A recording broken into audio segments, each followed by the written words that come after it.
Assalamualaikum warahmatullahi wabarakatuh. Bismillahirrahmanirrahim. Ashhadu an la ilaha illallah wa ashhadu anna Muhammadar Rasulullah.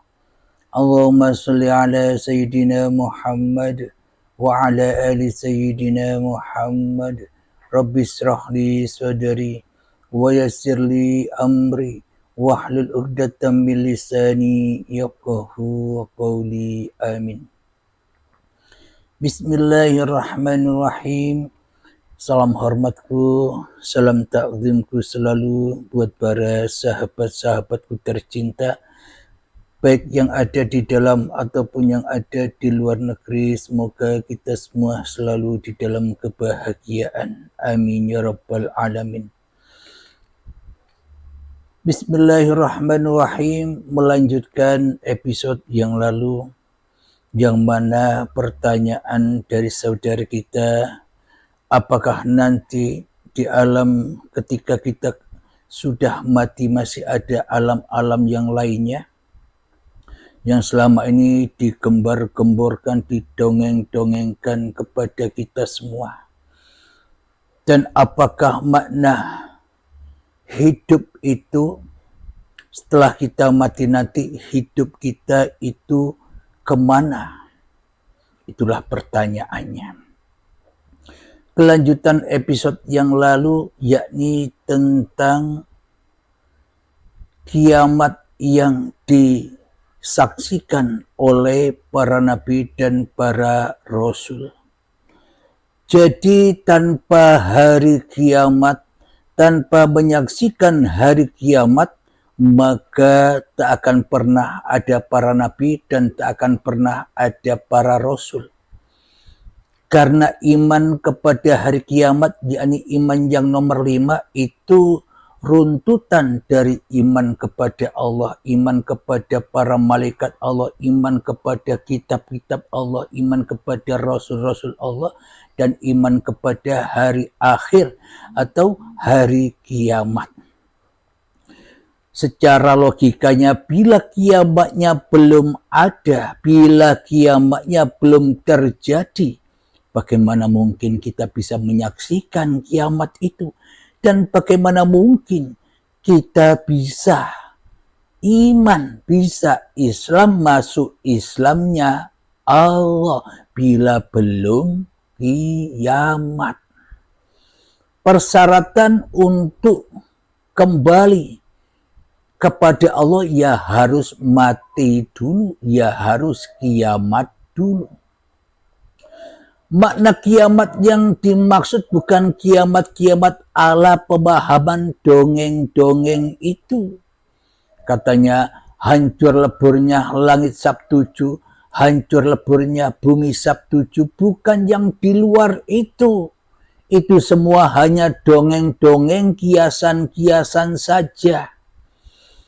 Akan tetapi bila langit dan bumi yang di luar itu belum hancur, belum kiamat, bagaimana mungkin kita bisa menyaksikan hari kiamat? Dan bagaimana mungkin kita bisa iman kepada yang tidak ada, iman percaya kepada yang belum terjadi? Jadi yang dimaksud iman kepada hari akhir atau hari kiamat itu maknanya sudah terjadi pada para nabi dan pada para rasul. Yakni sudah teraplikasinya iman kepada Allah, menyaksikan langsung Allah. Iman kepada para malaikat, sudah menyaksikan langsung para malaikat. Iman kepada kitab-kitabnya Allah, sudah menyaksikan langsung kitab-kitabnya Allah. Iman kepada para rasul-rasulnya Allah, sudah menyaksikan langsung bahwa dirinya adalah Rasulullah, bukan rasulnya iblis dan setan, bukan utusannya iblis dan setan, bukan budak-budak pesuruhnya iblis dan setan, hawa nafsunya. Sudah menyaksikan semua itu para nabi dan para rasul, sehingga saat datang hari kiamat, maka tiadalah diri mereka semua. Maknanya Muhammad bukan kau yang melempar itu, tapi akulah yang melempar. Muhammad bukan kau yang memanah itu, akulah yang memanah. Muhammad bukan kau yang membunuh itu, akulah yang membunuh. Inilah makna dari aplikasi hari kiamatnya para nabi dan para rasul, yakni Muhammadnya, yakni para nabi dan para rasulnya sudah tenggelam mati di dalam uripe Allah. Inilah jawaban dari pertanyaan saudaraku, yakni kemana hidup kita ini setelah kematian. Nah, itu jawabannya, yakni hijrah dari rasulnya iblis dan setan, rasulnya hawa nafsu, utusan hawa nafsu, pesuruh hawa nafsu, hijrah, pindah, dibaiat, pindah kepada hari akhir manusianya hingga bertemu dengan Tuhannya. Uripe Allah ketika manusianya sudah tidak bisa apa-apa lagi. Langitnya sudah dihancurkan, langit kudrat, iradah, ilmu, hayat, sama, basur, kalam sudah dihancurkan. Yang mana dulu diaku-akui sebagai sifat manusianya, setelah dibaiat sudah tak diaku-akui oleh manusianya. Kenapa? Karena manusianya sudah tidak ada lagi, yang ada hanya Allah. Kembalilah sifat-sifat wajibnya Allah kepada Allah, dan manusia kembali kepada sifat muhalnya. Manusia sudah kembali kepada sifat muhalnya Allah, yakni sifat wajibnya manusia adalah di dalam kebalikan sifat wajibnya Allah, yakni sifat muhalnya Allah. Manusia sudah kembali sujud kepada keadamannya. Itulah yang dimaksud hari kiamatnya para nabi dan hari kiamatnya para rasul. Bila yang kita yakini, yang kita akidai, iman, percaya kepada hari kiamat, kiamat yang tidak ada, yang belum datang, yang belum wujud, bagaimana mungkin kita dikatakan iman? Maka selamanya kita takkan pernah bisa iman kepada Allah, kepada para malaikat, kepada kitab-kitab Allah, dan kepada para rasulnya. Tak akan pernah bisa bila belum ketemu kiamatnya. Berarti bila itu semua hanya dongeng-dongeng belaka, hanya halusinasi saja, berarti Islam kita, agama kita selama ini bukan di sisi Allah, tapi Islamnya, agamanya di sisi iblis dan setan. Memahami dongeng-dongeng itu dengan karpe dewe. Alhamdulillahirabbil alamin. Apa bukti kiamatnya para nabi dan rasul? Telah dikisahkan di dalam Al-Quran, yakni surat Al-Alaq. A'udzu billahi minasyaitonir rajim. Bismillahirrahmanirrahim. Iqra' bismi rabbikal ladzi khalaq. Bacalah, Kanjeng Nabi Muhammad ketika kedatangan wahyu yang pertama, yakni malaikat Jibril, disuruh membaca, bacalah. Tapi Kanjeng Nabi Muhammad waktu itu, ma'ana biqari, apa yang harus aku baca? Bukannya Nabi Muhammad tak bisa membaca, tapi Nabi Muhammad waktu itu tak tahu maksudnya. Apa yang ku baca? Apa yang harus ku baca? Aku tidak pegang apa-apa, tidak pegang kertas, tidak pegang apapun yang harus dibaca. Apa yang dibaca? Iqra' bismi rabbikal ladzi khalaq. Artinya, bacalah dengan nama Tuhanmu yang menciptakan. Maknalah, bacalah dengan nama Tuhanmu yang menciptakan. Bila tak ada Tuhan, apakah kita bisa membaca? Bila tak ada Tuhan, apakah kita bisa tercipta? Bila tak ada Tuhan, apakah kita bisa tahu apa-apa yang kita saksikan selama ini? Bila tak ada Tuhan, apakah kita bisa tahu segala sesuatu yang kita saksikan di dunia ini? Itulah maksudnya, bacalah dengan nama Tuhanmu yang menciptakan. Jadi sadarilah dirimu itu khalaqal insana min 'alaq. Dia telah menciptakan manusia dari segumpal darah. Maknanya segumpal darah, menciptakannya segumpal darah itu ya dari tanah, dari tumbuhan, dari hasil dari tumbuh-tumbuhan, dimakan kedua orang tua, calon kedua orang tua, sehingga ketemulah sel sperma dan sel telur hingga menjadi gumpalan darah. Jadi saat dari tanah, sebutir tanah sampai segumpal darah itu ya bersama uripe Allah, diproses uripe Allah. Inilah bukti bahwa hidup dan badan ini bukan milik kita, tapi miliknya Allah.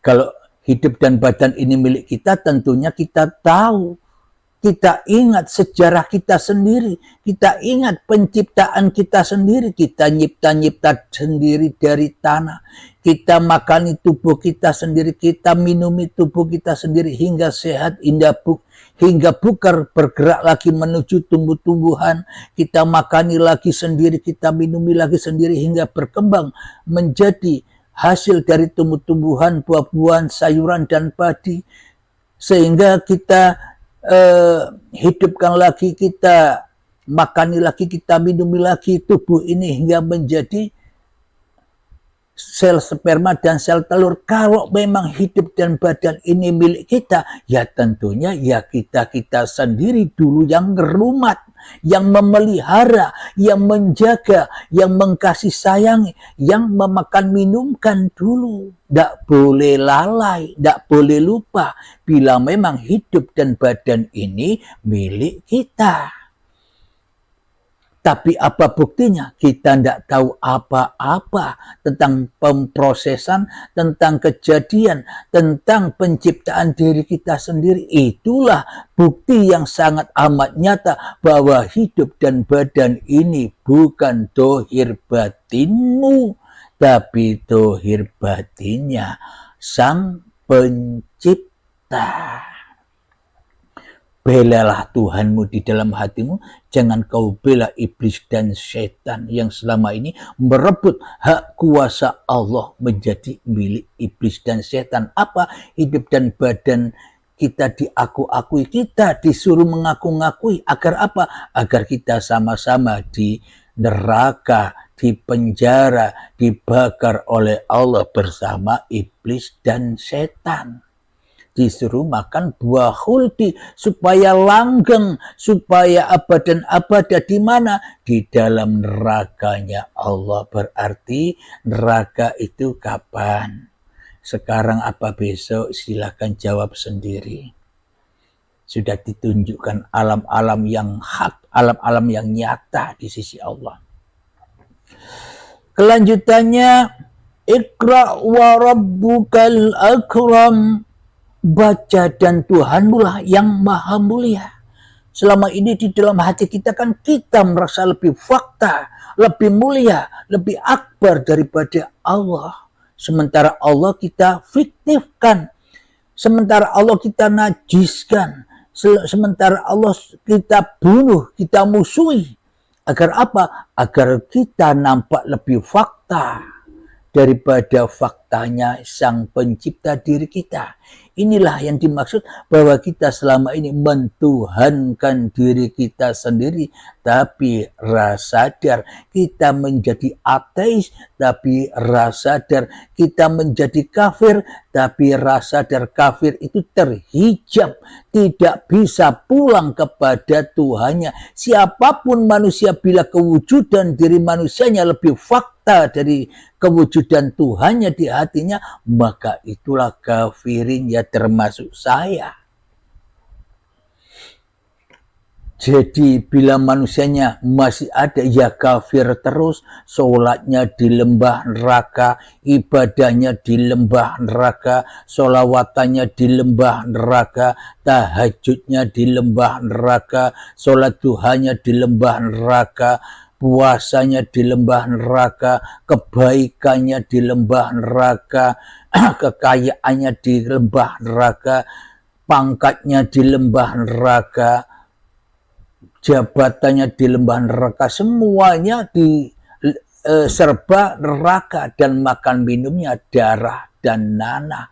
Meskipun kelihatannya enak bagi manusia, tapi di sisi Allah itu racun yang meracuni diri kita sendiri. Itulah yang dimaksud darah dan nanah. Jadi neraka itu sudah terjadi apa besok. Bila hawa nafsu kita selalu ditipu telah oleh iblis supaya mempercayai bahwa nanti ada alam ini, ada alam ini, ada alam itu, neraka, surga, dibujuk, ditipu selalu oleh iblis. Agar apa tujuannya? Supaya kita terlena dan tidak mencari Tuhan di dunia ini, agar sama-sama jadi temannya, golongannya iblis di neraka jahanamnya Allah, yang terbuat dari badan-badan yang diakui oleh manusia dan hati yang keras, melebihi kerasnya batu. Itulah jahanam itu.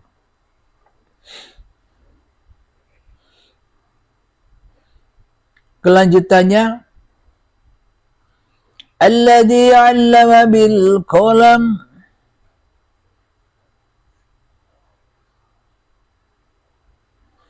yang mengajar manusia dengan pena. Apa maknanya? Bila hawa nafsu, bila setan, bila manusia memahaminya, yang mengajarkan ya seolah-olah kayak ada guru dan murid. Belajar mengajar, penanya ya pensil atau pulpen. Itu yang menafsiri setan dan iblis. Kalau yang menafsiri manusianya serba sosok-sosok wujud makhluk. Kenapa? Karena manusia lebih memfaktakan makhluk daripada Tuhannya. Manusia lebih memfaktakan benda-benda daripada siapa yang menciptakan benda-benda itu. Jadi apa makna yang sebenarnya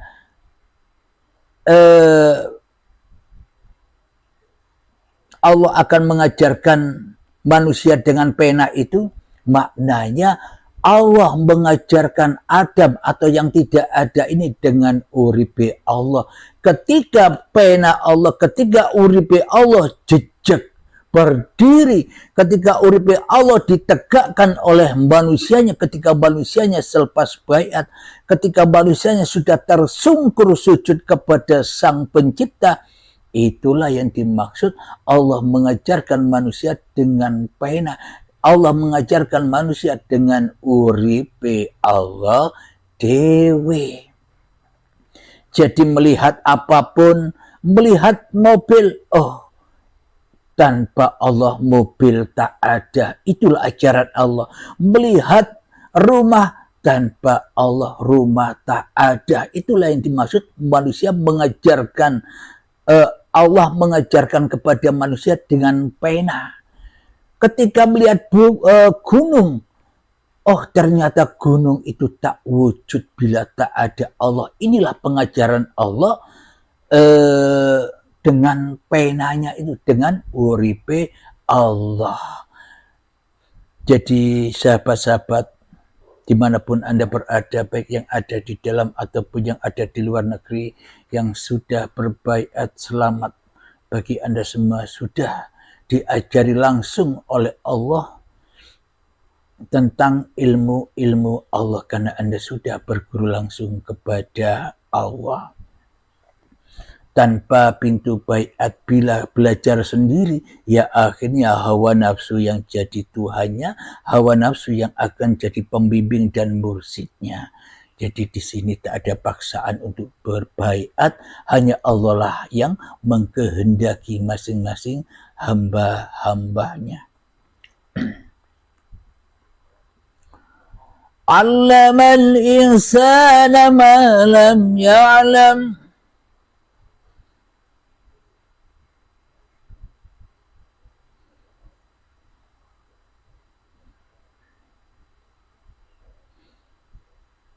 Dia mengajarkan manusia apa yang tidak diketahuinya.